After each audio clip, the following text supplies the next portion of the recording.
Hi, I'll share noteworthy some thoughts regarding Karpenter upgrade from version 0 to 1.0, and right after 1.0.x heading to 1.1 something. First, this is a breaking change upgrade because they are replacing the API versions from V1 beta to V1, and they use some hooks that migrate the API versions. These hooks may not work if you have custom CNI and limited environment when it comes to network, like in my case.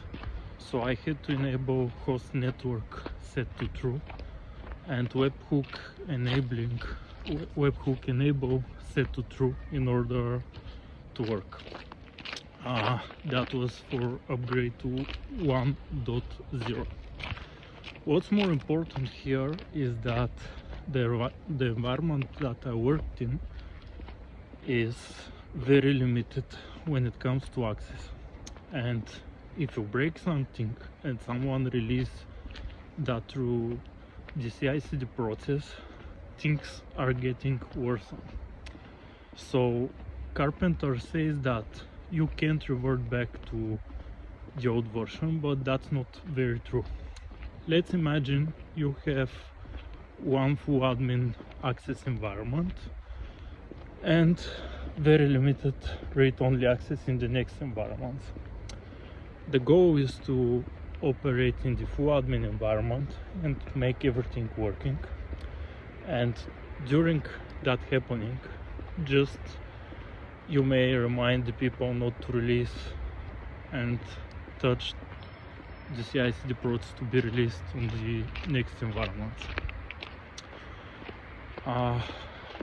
If you upgrade and the upgrade fails, it's a very bad idea to execute the helm install or upgrade command with the old versions. Here is the trick and the deep technical side on the things. When you do helm upgrade install command, what's happening is that first the new custom resource definitions must be upgraded before Karpenter deployment, but they might fail because you have custom manifests.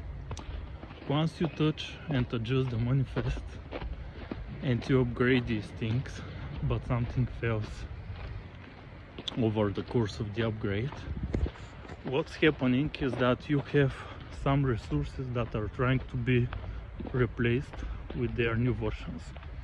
The custom resource definitions, the node clients, node pools, node classes, and so forth. But if you want to revert, the right thing is to first uninstall everything new and redeploy through the pipeline your original version. What's happening though when you do helm uninstall of the custom resource definition and the Karpenter deployment? The resources are trying to be removed, but they are actually not, because Karpenter sets finalizers on this resource, and if you continue to deep dive in that direction, things are getting worse. The proper way to recover the thing I have found in the environment with full admin access is to first helm uninstall custom resource definition, then kubectl edit of these custom resource definitions and remove the finalizers. When you remove the finalizers, the resources are getting removed, and you have to repeat that step for all three custom resource definitions that are being installed. Same may apply for node pool and node classes. Best practice is to check them with kubectl edit. If they have finalizer set, remove them, and right after everything is done, just redeploy the old version. This way you may test your upgrade and adjust the steps multiple ways with quick recover before preparing the final code and release it to the next environment. Because as I already mentioned, the goal is not to break the other environments, but to have code that you are free to ship and not to worry about. One more mistake I made was that I was playing with the minor versions, not the latest patch versions as they said, and I was relying that I know the trick with the revert and the uninstalls, but it's not actually true. Just because when you upgrade to 1.0 version, you have both v1 beta and v1 stored as a definitions in the CRD resources. If you already prepared the manifests of node pools and node classes to the v1 version, upgrading to 1.1 version is not gonna work once again, because in the latest patch version above 1.06 there is a controller that should completely switch to only v1. What will happen if you don't do that and try to upgrade from 1.00 to 1.1 something is that no matter that you have switched to v1,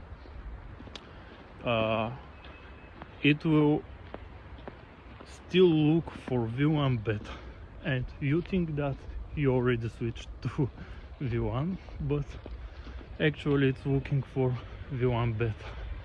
I will probably make another video about moving to 1.1 because I'm doing some tests, but just wanted to explain the process for quickly and properly recover something that they say it's not possible to revert to if you are not on the latest patch version. Also, it's good material for people that have never worked in such limited environments, so they know how to properly operate with that.